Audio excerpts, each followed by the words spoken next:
दोस्तों नमस्कार। आज की कहानी है वह काली है परंतु जैसी भी है मेरी पत्नी है। आशा करता हूँ आप सभी कुशल मंगल होंगे। तो आप सभी को पता होगा कि मैं कई दिनों से कहानियाँ नहीं डाल पा रहा था क्योंकि मेरी माता जी का देहांत 30 सितंबर को हो गया था, जिसके चलते मैं कोई भी कहानी नहीं डाल पाया। तो आप सभी से निवेदन करता हूँ कि अपने माता पिता की सेवा करें, आदर सम्मान करें और जितना हो सके सेवा करें, क्योंकि जीवन में माँ बाप एक बार मिलते हैं, बाकी सब कुछ मिल जाता है। और जो भी चैनल पर पहली बार आए हैं या जिसने अभी तक चैनल को सब्सक्राइब नहीं किया है तो कृपया चैनल को सब्सक्राइब करें और घंटे का बटन दबाकर ऑल का आइकन जरूर प्रेस करें ताकि हमारी आने वाली सभी कहानियाँ आप तक सबसे पहले पहुँचे। तो चलिए शुरू करते हैं आज की एक नई कहानी।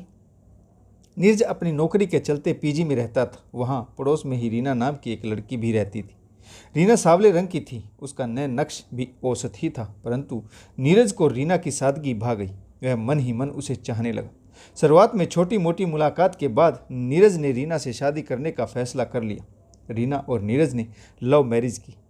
रीना गरीब घर से थी। उसके घर वालों को नीरज से कोई आपत्ति नहीं थी, परंतु नीरज के घर वालों ने गरीब और सावले रंग की रीना को अपने घर की बहू स्वीकार करने में हमेशा ही आपत्ति जताई, परंतु नीरज के हट के चलते उन्होंने शादी के लिए हाँ कर दी।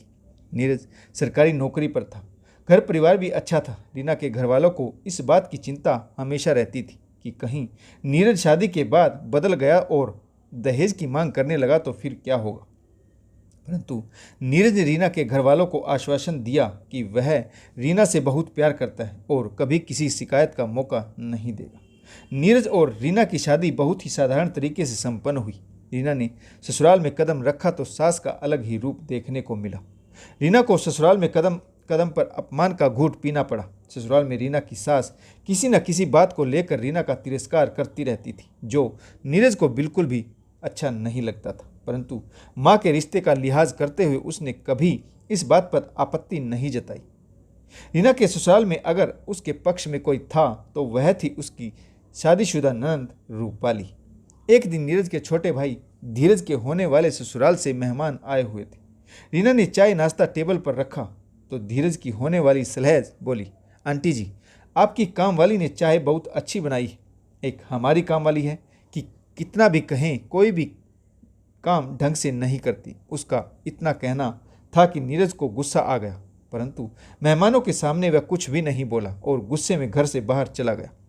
रीना को भी मेहमानों का ऐसा कहना अच्छा नहीं लगा, परंतु सास चुप्पी लगाए बैठी रही। तभी रीना की नंद रूपाली ने आकर कहा, एक मिनट, आप बोलने से पहले सोच लिया करो। किसी को कुछ कहने से पहले यह देख लिया करो कि वह इस घर में क्या अहमियत रखता है। इतने मैनर्स तो आप में होने ही चाहिए।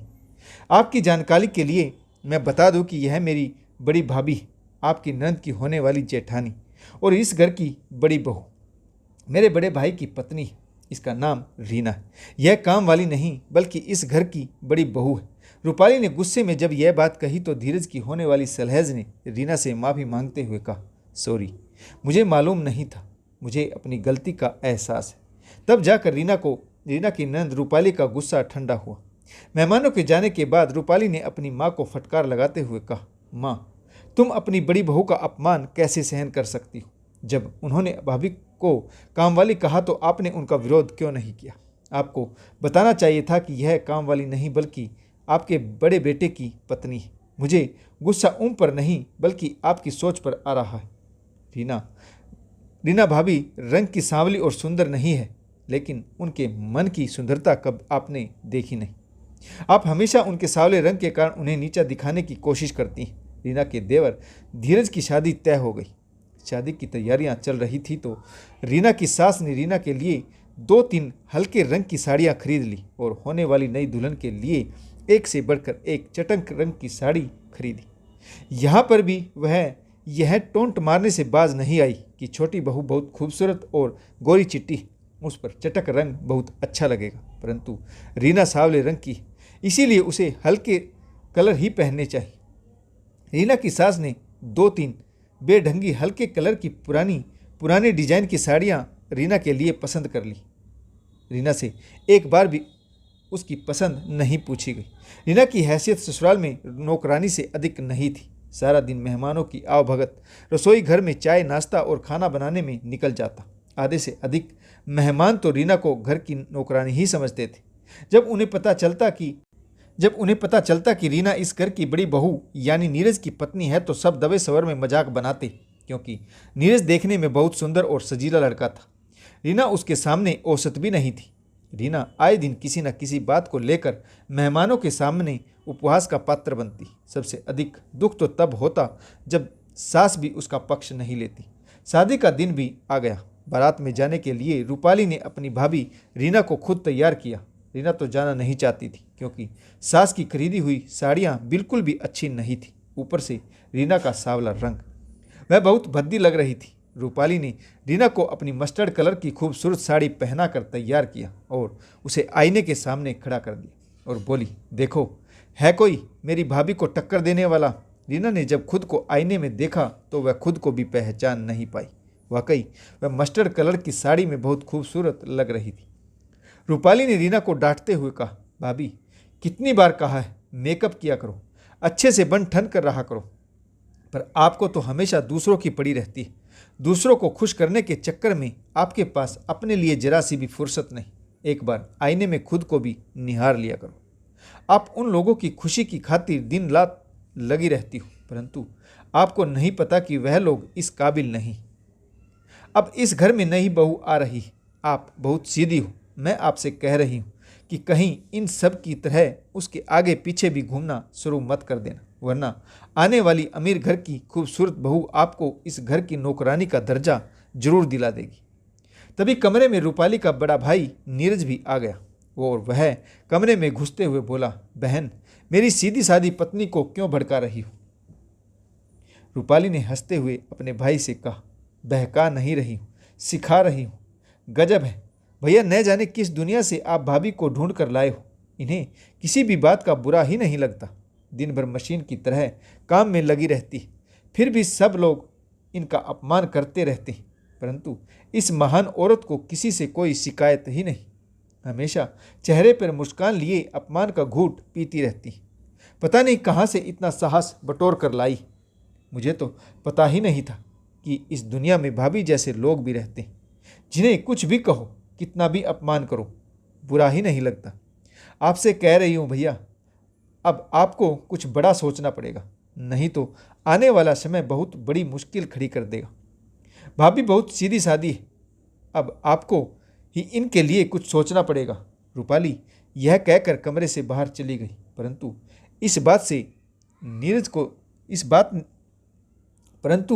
इस बात ने नीरज को झकझोर कर रख दिया। नीरज मन ही मन सोचने लगा, बात तो सही कह रही, रीना तो मिट्टी की गुड़िया बनकर सब कुछ सहती रहती है, इसे कभी घर में बड़ी बहू का दर्जा मिला ही नहीं।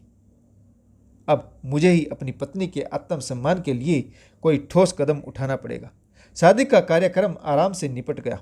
घर में नई बहू आई, देखने में बहुत सुंदर, चटक गोरा रंग, अमीर घर से ताल्लुक, बहुत सारा दहेज, महंगे कपड़े और जेवर दहेज में लाई।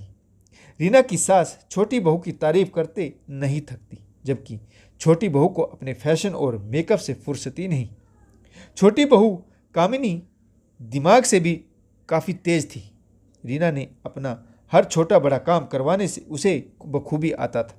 रीना की थोड़ी सी तारीफ करके वह उससे घर के सारे काम करवा लेती।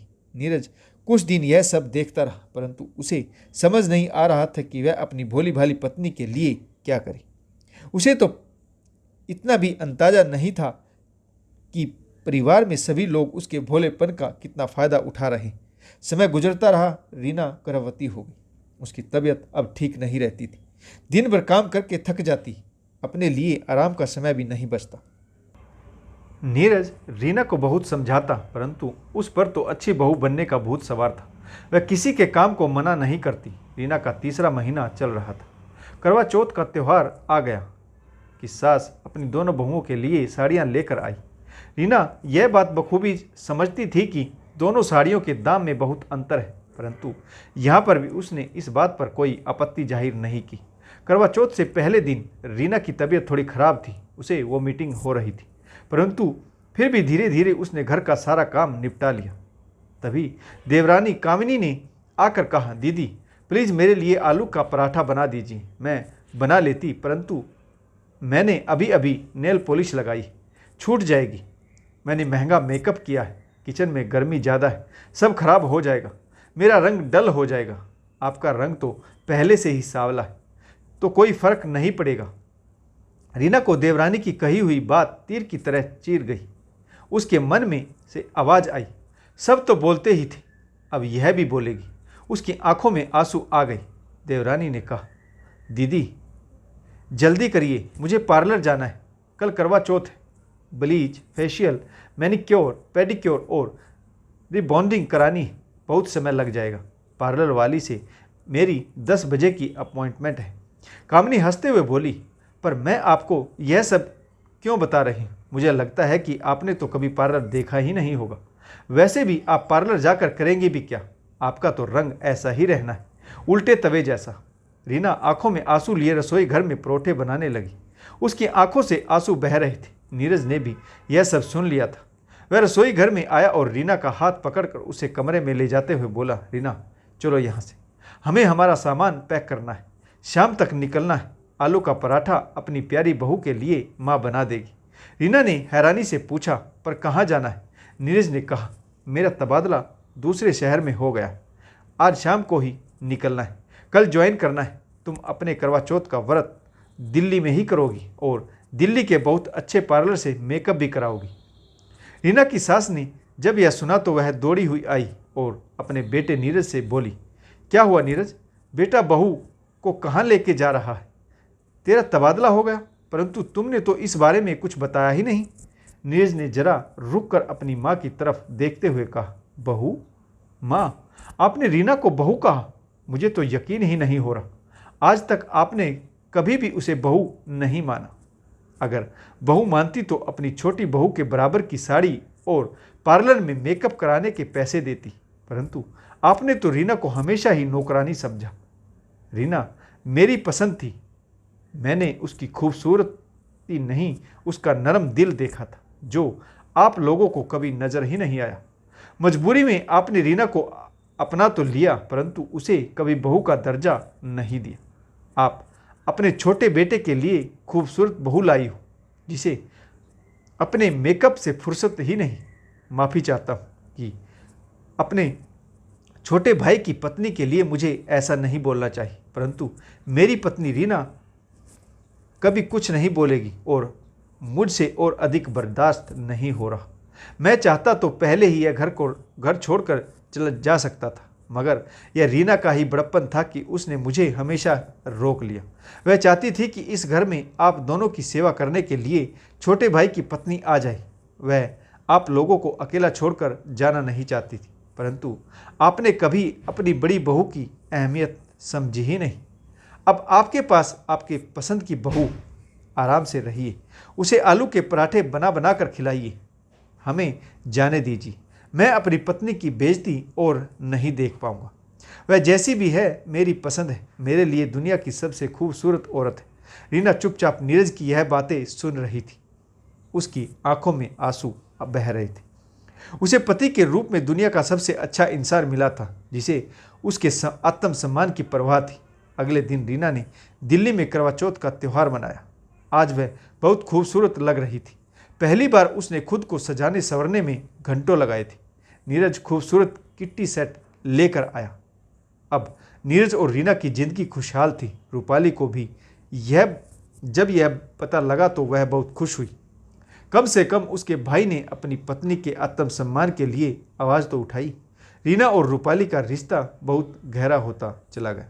तो आशा करता हूँ आपको यह कहानी ज़रूर पसंद आई होगी। तो दोस्तों, अगर आपको हमारी कहानियाँ पसंद आए तो लाइक, शेयर और कमेंट्स करना बिल्कुल ना भूलें, ताकि हमारा हौसला बढ़ता रहे और हम आपके लिए नई नई कहानियाँ लेकर आते रहें।